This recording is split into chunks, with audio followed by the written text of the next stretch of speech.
superintendent, our transportation director is always keeping an eye on the weather conditions. And if it does look like we're going to have extreme weather, either winter storms or extreme temperatures, he'll closely monitor that. They'll talk in the morning, usually around 5 a.m. or so.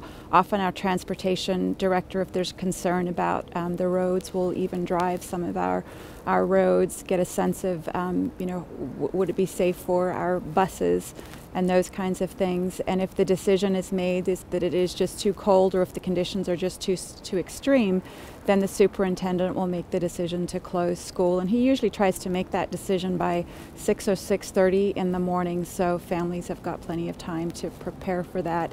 And at any time, if a family thinks that the conditions are too cold, I mean, they always have the decision is ultimately up to them whether they want to send their children to school or not. If they decide to keep them home, if they think it's just too cold, they just need to notify No, if we're going to close school in the district, that's a district-wide decision, and he would make, and ultimately that's his call.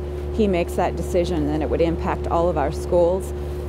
With our elementary schools, we do have, usually if the temperature is 0 or colder, including the wind chill factor, they'll decide to have indoor recess. So that may differ from school to school, just depending on where the school is in the district. Sometimes it's a little warmer on the west side than the east side, and vice versa.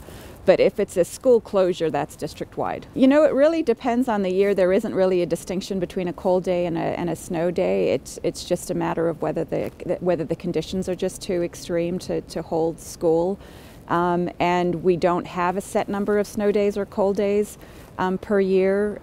It really is all based on the weather and the conditions. You know, some years we may have 1 or 2, some years we may not have any. It really depends on the year. It all depends on the conditions. We want to make sure that the conditions are safe for our students.